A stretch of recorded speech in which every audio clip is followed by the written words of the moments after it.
Hi, welcome to an episode of Innovation Spotlight. I'm your host, Bridget Burns with the University Innovation Alliance. And I'm your co-host, Ian Wilhelm with the Chronicle of Higher Education.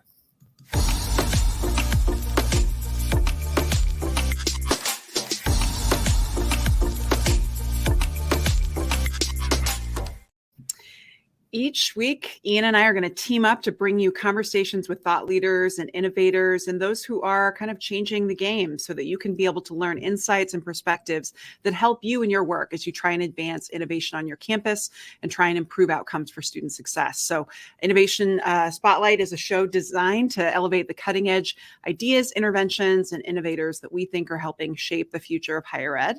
And our hope is that this is just a little nugget of inspiration for you as you go throughout the week that gives you new ideas that help you think differently about your work.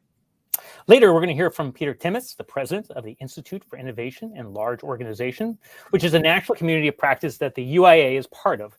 Peter's going to share insights observed from outside of higher education that will help you think differently about how you work on your campus. But first, I'm going to take my prerogative here as a journalist. I find it helpful to hear insights being gleaned in real time from the field. Bridget, from you specifically. You work with institutions and speak to universities and colleges across the country of varying size and scope as part of your work at the University Innovation Alliance. So I just have a couple questions for you. What is something you can share from innovation in real time right now, particularly? What is getting in the way of innovation on campuses at this exact moment that you like to elevate for our audience, make sure that they're thinking about when it comes to their work on a day-to-day basis? The thing that's really getting in the way for higher ed at this exact moment, you have transition and turnover it feels like it's an all-time high. It's not just that we're seeing a lot of presidents and provosts transition. We know how difficult these jobs are in leadership, especially with heightened challenges around boards and the increasing challenges around politicization of higher ed. So you're seeing turnover of presidency, which really kind of reshuffles the deck and it kind of sets people back. But then within organizations, you're frequently seeing people transition at such a rate that whatever intervention or project or initiative is underway, you're now kind of, it's on pause. And so the solution that I recommend for addressing that is really that institutions should prioritize always having co-captains. Whatever intervention, whatever solution, whatever topic you're advancing, you need to have more than one person who is seen as the team lead. Too often we revert in higher ed to having one voice as the leader, and it just sets you up for failure when this is consistently happening. And then, of course, having cross-functional teams and all the other stuff that helps. But I would just say our best effort is to make sure that there's a co-captain for everything, and even things you wouldn't think of, because it's just plan for the inevitable and be surprised and delighted if it doesn't happen. But I would say that's the biggest threat that I'm seeing. And then the other issue that is pretty persistent is that you have people trying to implement solutions who don't have the authority over the necessary domains in order to advance. Like, I see a lot of people wasting a lot of time trying to convince peers at the exact same level on the org chart about their vision. And this is where we should go. And if you look at the institutions that are able to advance significant change at a high velocity, typically they have a person who has enough authority over the people who need to do the work. So the example I've shared with my presidents is when I'm looking from the outside at institutions and they have these folks who are kind of mid-level administrators and they're being tasked with improving outcomes or implementing this new complex intervention, rarely does that intervention entirely sit in their domain.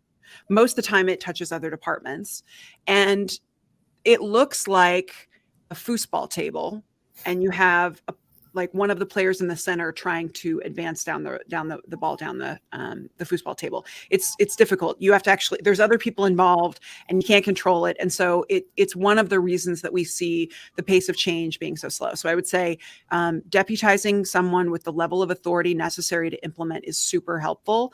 And an example of that would be at Georgia State, Tim Rennick's position, Allison Calhoun-Brown's position now as, I think, Senior Vice President for Student Success. They've also implemented that at University of Central Florida.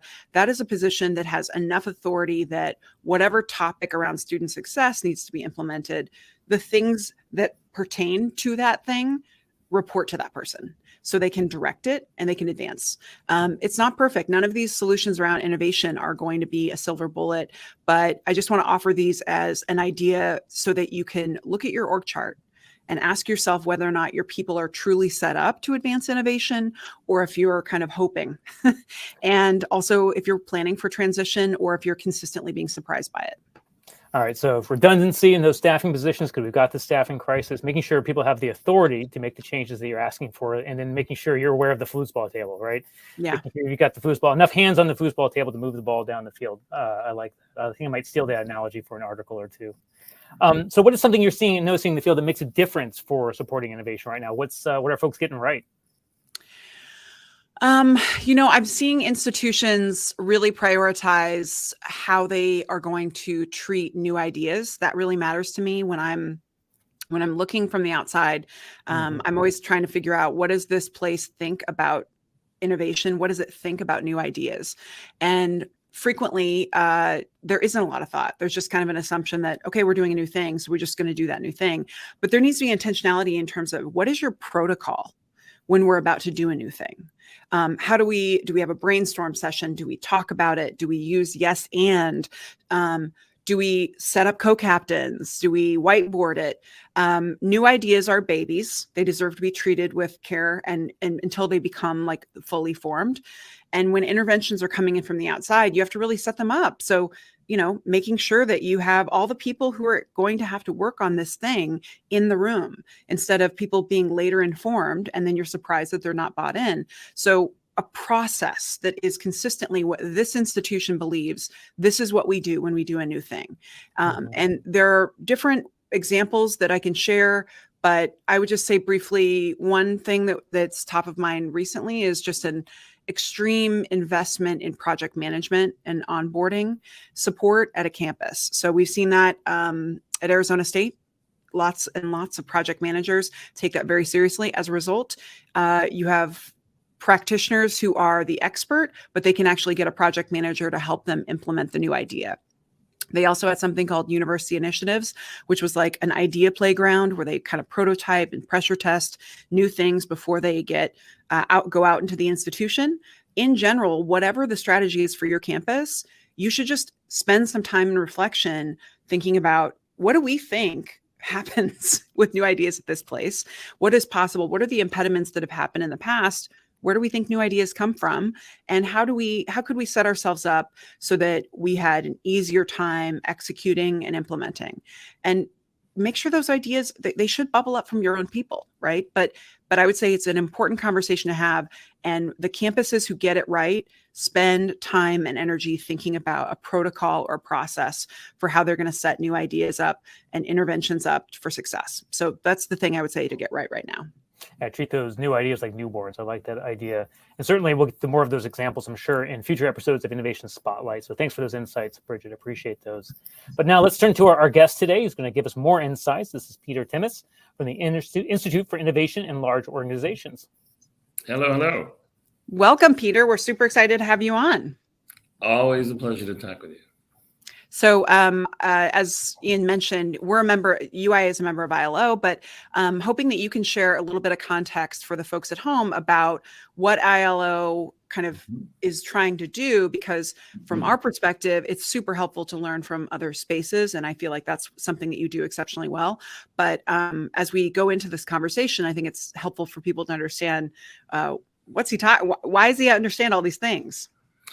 Well, thank you, and I appreciate the kind words. So the Institute for Innovation in Large Organizations, also known as the ILO Institute, is really a community of about 50 members. We cap at 50, who kind of mirror the North American economy.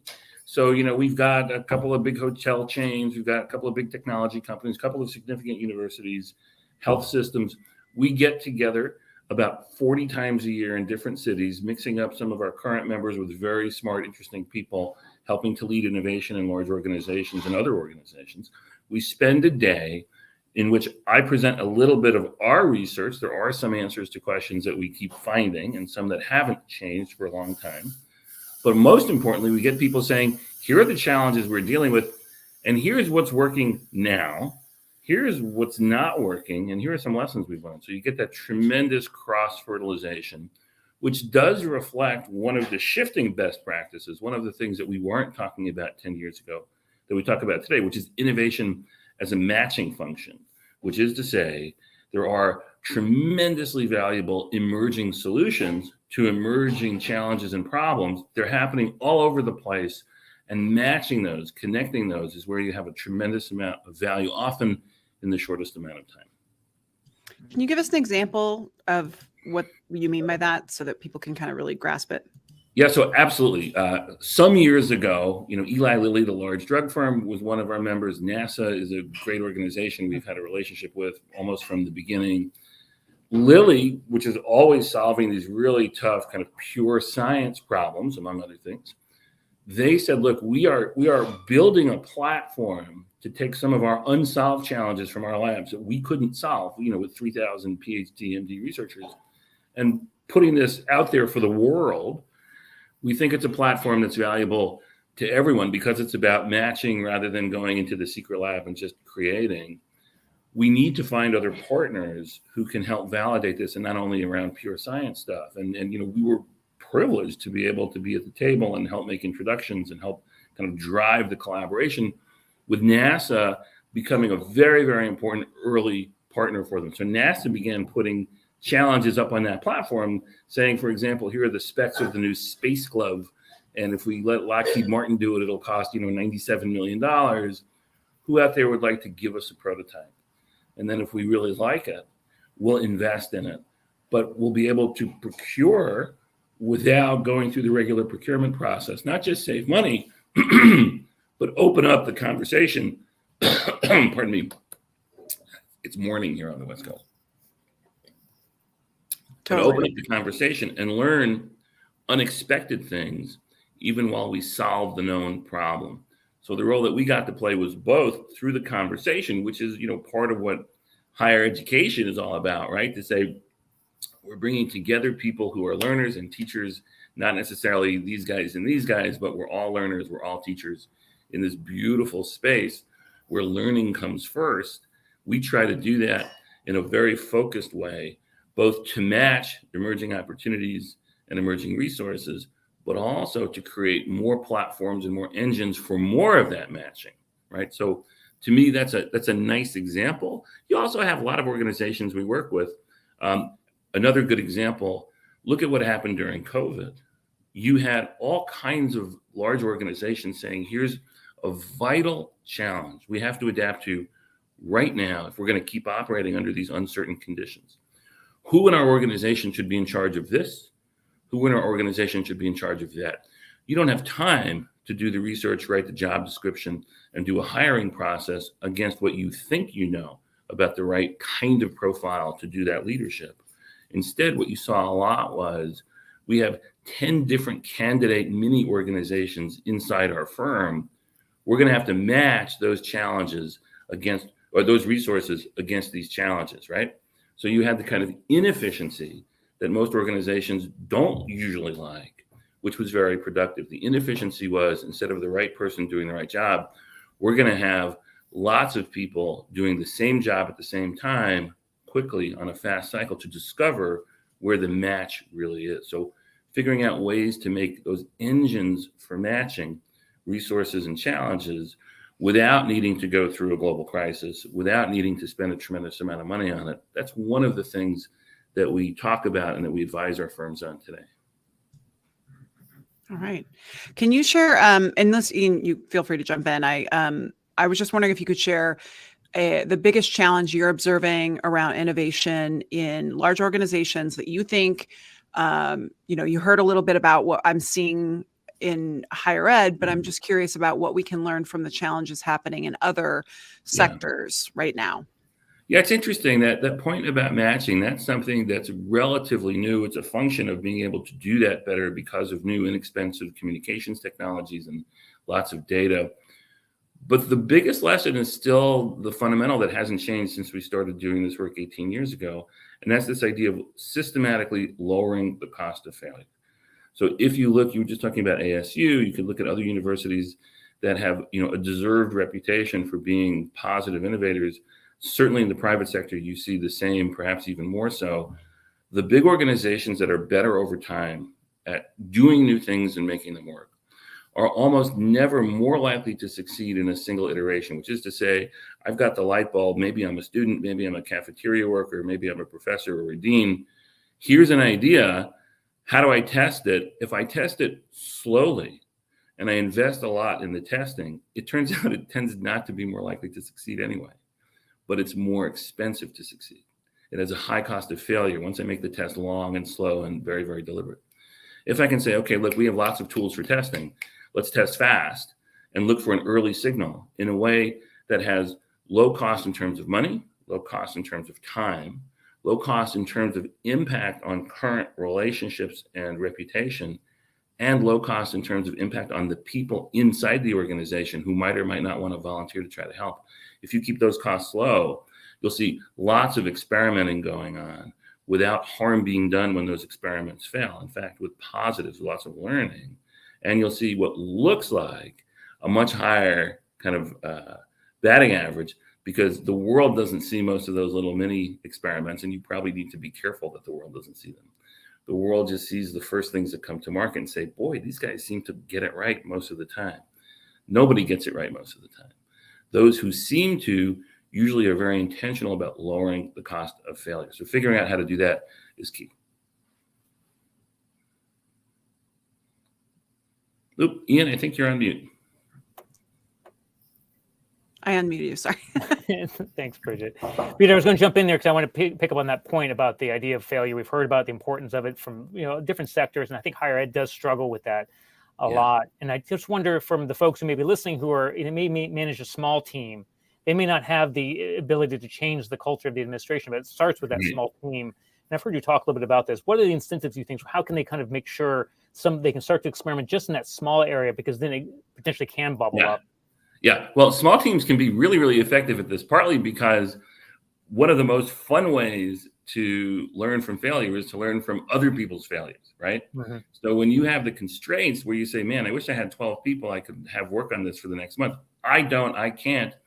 You start thinking a little bit like an economist, and you say, well, where is there a natural experiment going on? Who is doing something similar? What's happening? How's it going inside my organization, outside my organization? We like to say that if you believe in this idea of lowering the cost of failure, the lowest cost of failure happens where you've already paid for experiments that you're not paying attention to. And man, universities are filled with that, partly because universities are very interesting because you tend to have a fairly small number of job functions and job descriptions and a lot of people doing the same job. That's great. That's a naturally occurring experiment. Someone is doing that job better. If you look at, an organization with 5 or 50 or 500 professional academic counselors or student support people, they may be operating out of a handbook, but everyone's doing a somewhat different job every day. And many of them are discovering on the fly things that aren't in the handbook that become a really great practice. Are you capturing it? Those are experiments that you paid for. They probably have a very low cost of failure. Are you out there engaging those people in a very positive, reward-oriented way to socialize the best things they're doing every day and move them up to be the normal practice? Thanks, Peter. I wanted to see if you could share a little bit about the concept of efficiency versus discovery organizations. I was trying to figure out how I could share one of your slides. Yeah. That I just think it would be really powerful for folks at home to understand that this framework, which you derive from working with large organizations and other sectors, how useful it is to think about the posture of different parts of the academy. Absolutely. So fortunately, I have an interpretive dance version of that chart, right? So it's 2 overlapping circles. It's a Venn diagram. It begins with this observation. Most organizations are oriented either toward efficiency or toward discovery, and most are oriented toward efficiency. And within organizations, most functions are oriented either toward efficiency or discovery, and most of those functions are oriented toward efficiency. And that's all good. It's not necessarily a bad thing, even in an innovative university or an innovative corporation or hospital, to say, man, most people are just focused on efficiency. There are all kinds of reasons we want really good efficiency. But we also want the right amount of discovery-oriented work, which means you're going to be doing things day to day with folks who work in that space that look terrible from the efficiency standards, right? They're not narrowly focused. They're not repeating success. They're doing all kinds of internal market making to see who's most interested in what. And they're doing things, they're asking questions that we don't know the answers to. And those are some of the most important questions we should be asking. The biggest killer of innovation initiatives and real progress, we find, is when you charter a person or a group and say, look, you're my discovery group. You are the individual, you're the human on my team who's leading this bunch of folks who are going to help us learn how to operate on the frontier and do things we don't really do well, much better, and maybe do things we've never done before well. That discovery leader cannot be asked how you spent every nickel every week, cannot be asked to evaluate the folks on their team with the same checklist that the efficiency-oriented organization is always leaning on. That drives people out, and it's really counterproductive. And that is the norm. The norm is we have the university president who says, I need a head of new ventures, I need a head of discovery. We have a CEO or a business unit leader who says, we're going to charter this innovation group. It's awesome. And then a week into the building of this new organization inside the bigger organization, either the CFO or the head of HR or someone else picks up the phone and just says, okay, here are the rules. Here's what you're responsible for. Here's how many units you have to move this week. And it just pulls apart the way that this kind of mini organization, discovery-oriented organization needs to work. Oh, I find that fascinating. The biggest killer of innovation is designating some people as innovators. I think there's a lot of truth to that. And we've worked with a lot of organizations. Bridget, you mentioned Arizona State. I think there are others who've reached a level of maturity where folks will sometimes from the outside say, well, I guess that celebrated innovation work didn't really work, huh? Because where's the group anymore? It's gone. There is no innovation group anymore. But sometimes it's because the whole organization has become the innovation group. We really see this, and it's very much a function of internet technologies maturing, right? And we all know how pervasive the use of these technologies are. Even when you have a cranky old professor like me in front of a group of younger students, and the professor says there's no online module for this course. It's just us. It's not so different from Plato sitting at one end of a log and you all sitting at the other end. That's how I like to teach. But you're in this communications saturated world. Even you, Professor Cranky, you have so many flows of information. And if you are the kind of old school professor whom I think most of us remember with at least some fondness, you're someone who loves learning. And there's so much digital technology making so much learning available. You're swimming in it. And you're bringing it to folks, even if you're just sitting on a log talking. So the maturity of these technologies is what's really changed the game enormously. And how we deploy that is still up in the air. And it's fascinating. When I started college, at Brooklyn College in the 80s in New York, part of the City University, in every corner of the room was a large vacuum tube television hung by a big metal support arm. And someone got the contract not just to sell the TVs, but just to install them. That was probably millions of dollars. None of them worked. None of them were connected.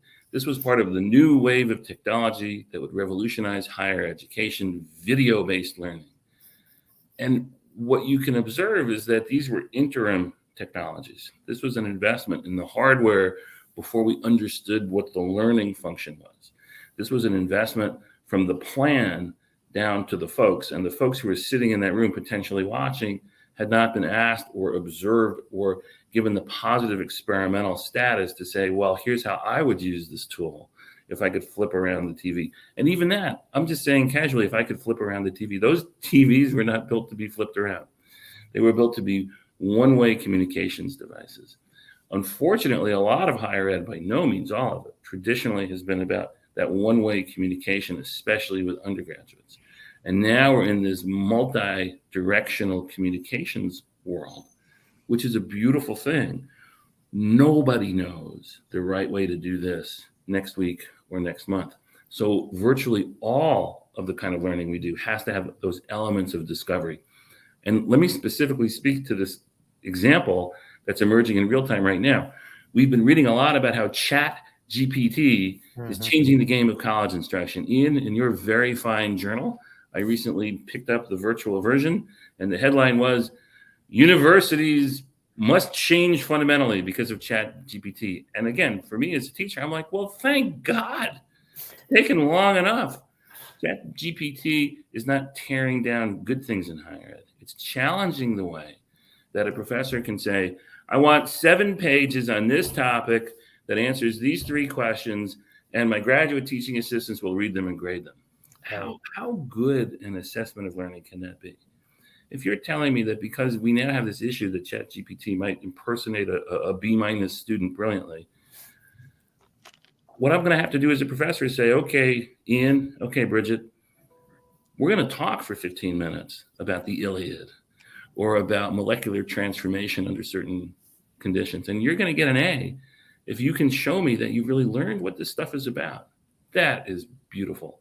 And hopefully, as we say, well, so much is automating, how many jobs will be lost? Those people who are automated out of all those functional jobs, hopefully more of them will be in the room saying, young person, old person, show me what you've learned. And let's assess through that kind of genuine human communication. All right. Well, I think that's, yes, you couldn't have picked literally this week. Ian and I had a webinar where we learned just how much people want to talk about ChatGPT. So it is definitely on the forefront of people's minds. Well, thank you so much for coming today, Peter. The last question we want to ask in this new framing of our show, Innovation Spotlight, is who is an innovator, or where is there an innovative organization that you think higher ed could learn the most from right now, and why? That's a great question. I hate to point to some of the usual suspects, but I will say Microsoft has been such a fascinating transformation story under the leadership for about a decade now by Satya Nadella. And 2 or 3 things are important. And it's always a mistake to over-personalize. But when you look at his personal story, it has a lot to do with his style of leadership. So Satya, was running a significant part of the business before he was elevated. He could as well have come from the outside. And he came in a moment when Microsoft was certainly making a lot of money and had some monopoly strength in different areas, which is true of some universities in some circumstances. Even if it didn't do a lot of new things better, it would have had good year after good year leading toward a downslope, right? And the first thing he did, and he did it slowly, was he engaged a lot of his, not just senior leadership, but junior folks to help them speak to him. And I say that very intentionally, to help them have the experience of telling the new boss how they saw the world and what their goals were beyond doing a good job this week or this month or this quarter. And it took him several months to be able to say, we need a new vision. And what I'm hearing and what I'm affirming is our future will be 100% mobile and 100% digital. And that was very brave 10 years ago. It turned out not to be 100% true. It was the kind of vision that was subject to change and to adjustment to the realities that were emerging, to discovery, right? That clarity was enormously helpful. It then took him 2 years before he changed all the sales incentives to align with it, because he didn't want this to be the kind of sudden change in which people felt like the social contract of how they work had been changed without their engagement. But then 2 years in, things changed dramatically, not all at once, but on a ramp, right? There were no surprises in that fundamental change. And one of the reasons I think he was able to execute that well is practically, he changed the sales incentives. So people with a lot of talent who cared about making more money started doing more of what he wanted them to do, and the whole firm aligned. It was also about trust. When a university or a corporation or a big not-for-profit says, here's our future and here's what we believe in, if you keep managing the same way, which everyone recognizes doesn't help get us there, you actually burn trust, and you create the habit of getting your folks saying, okay, that's what we're saying, but it's always a little different from what's really going on. Aligning those two is crucial. And he had a reputation of engaging people and really hearing difficult things. He and his wife have a son in their 20s, or, sadly had a son. He passed away just this past month. And he was a very high needs young man who had multiple disabilities. And I think you can see that human experience in how he managed, and it softened him.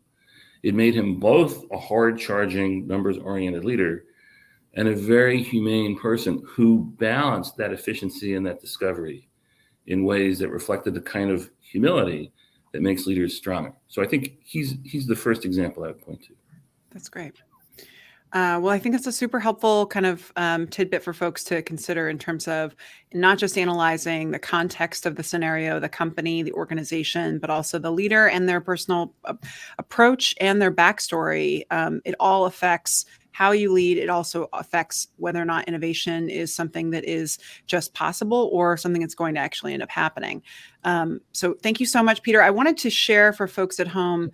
This is the, I finally figured out how to add load slides in here, hashtag innovation happening in real time. These are some of the organizations in ILO. So to give you a sense of the perspective that Peter was bringing to the table to help inform our conversation today. So thank you again, Peter. We appreciate the chance to hear from you and for sharing your insights about innovation today. Fantastic. Thank you so much. What a privilege.